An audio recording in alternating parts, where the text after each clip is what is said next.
কি ব্যাপার কাকা, আপনি এখানে বসে বসে কাঁদতেছেন কেন? কই কানছি না তো। কাকা মিথ্যা বোঝাই, আমি সব দেখেছি। এই রোডটা আসতে যে সব দেখেছি আমি। আপনার তো কিছু একটা হয়েছে, নইলে আপনার মতো এই বয়সের মানুষ এভাবে বসে বসে কাঁদবে, ঘটনা তো কিছু একটা আছে কাকা। কাকা, আমরা তো আপনার ছেলের বয়সে, তা হয়েছে আমাদের হাতে খেলে বলে। লজ্জার কথা কি বলবো কাকা, বয়স হয়ে গেছে তো, এই জন্য পরিবারের কাছে বোঝা হয়ে গেছে। সংসারে বোঝা হয়ে গেছে। আপনার পরিবারে কে কে আছে বলেন তো? আমার পরিবারে আমি আছি, আমার ছেলে আছে, ছেলের বউ আছে। ঘরে যদি বউ না থাকে কিংবা আপনার যে একটা মেয়ে, তাহলে হয়তো এটা এমন না হবে। এখন আপনাদের বের করে দিয়েছে কি? আপনার ছেলে, আপনার ছেলে বউ। বেরো বাড়ি থেকে, সারাদিন ঘরের ভিতরে কাম কাজ নেই, তোর জন্য আমার মান সম্মান থাকে না। বাবা, তুই যদি এই বয়সে আমার বের করে দিস, আমি কোথায় যাব? তুই ছাড়া তোমার কেউ নাই। এটা তো তোর আগে বোঝা উচিত ছিল, তা আমি ছাড়া তোর আর কোনো সন্তান নেই। তুই হাসে ঘরের ভিতরে সব সময় পড়ে থাকিস, সাথে আমার বউ থাকে। আমি বাইরে বেরোতে পারি, সমাজের লোকজন কি বলে? বাবা, তুই আমার এত বড় কথা বলতে পারলি? আমি তো জন্মদাতা পিতা। তুমি আমার জন্মদাতা পিতা বলেই তো সমস্যা। আর সমাজে আমি মুখ দেখাতে পারি না। সারাদিন এই ঘরের ভিতরে তুমি থাকো, আমার বউটাও থাকে। এই পাড়ার মানুষ নানান রকম কথা বলে আমার বউর কানে। আমার বউটা ঘরের ভিতরে কান্দে, কান্দে কিসের জন্য? তোমার জন্য। আমি অসল মানুষ বলেই তো ঘরে বসে থাকি। আমি যখন জোয়ান ছিলাম, তোরে কামাই করে খাওয়াইনি। অত কিছু শুনতে চাচ্ছি না, তুই বাইরে হ। বলেন কাকা, আমরা দুইজন আপনার বাসায় যাব। বাবারা, ওই যে আমার ছেলে।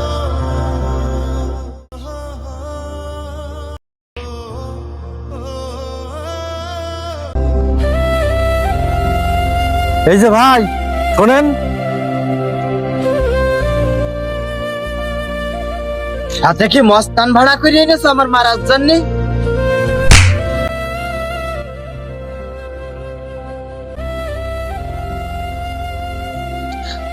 বাপের সাথে কেউ এভাবে কথা বলে? আমার বাপ, আমি যেমনে ইচ্ছা তেমনে কথা বলবো।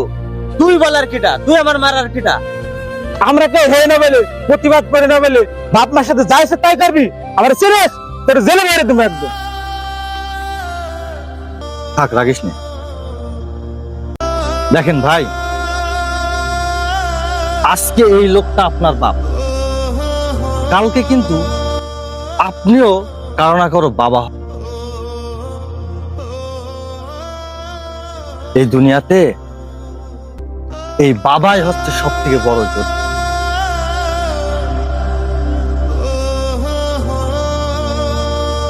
সমাজের মানুষ কি বললো না বললো, এইসব কথা শুনে আপনি আপনার বাবারে বাসা থেকে বের করে দিলেন, এটা কি ঠিক করেছেন? এই যে তোমার বাপের প্রতি তোমার এই যে নেগেটিভ ধারণা, এই জন্য কিন্তু তুমি নিজেই দায়ী। সমাজের লোক কত কথাই বলবে, এইসব কথা শুনলে আপনি দুনিয়ায় চলতেই পারেন। আর সমাজের মধ্যে এমন কিছু লোক থাকে যারা কেউ কারো ভালো চায় না। বাদ দেন সমাজের কথা। যেই বাপ আপনার হাত ধরে হাঁটা শিখাইছে, কঠোর পরিশ্রম করে আপনাকে খাওয়াইছে পড়াইছে, সেই বাপকে আপনি ঘাড় ধাক্কা দিয়ে ঘর থেকে বের করে দিতে পারলেন? একটু বুকটা কাঁপতো না? একটু কার সাথে কি বলছিস? বাপ কি জিনিস সে কি বোঝে? সে যদি বুঝতো বাপ কি জিনিস এবং একটা বাপ একটা সন্তানের জন্য কত ত্যাগ স্বীকার করে, এটা যদি সে বুঝতো, তাহলে বাপের সাথে এরকম ব্যবহারটা সে করতে পারতো। আপনারও দোষ আছে।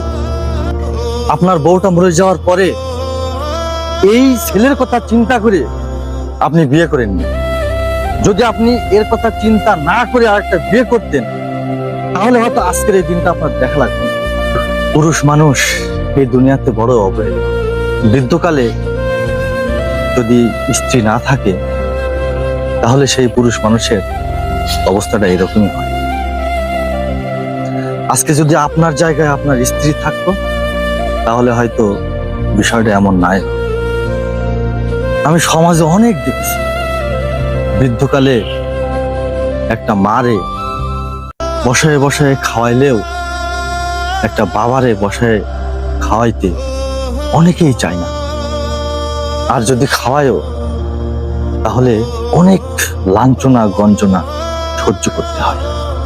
শোনো ভাই, তোমার একটা কথা বলি, তুমি তোমার বাবার সঙ্গে যা করবা, ভবিষ্যতে তোমার সন্তানও তোমার সাথে এইটাই করবে। আর এইটাই হলো সৃষ্টিকর্তার লীলা খেলা। চল। আব্বা, তুমি আমারে মাফ কইরা দিও।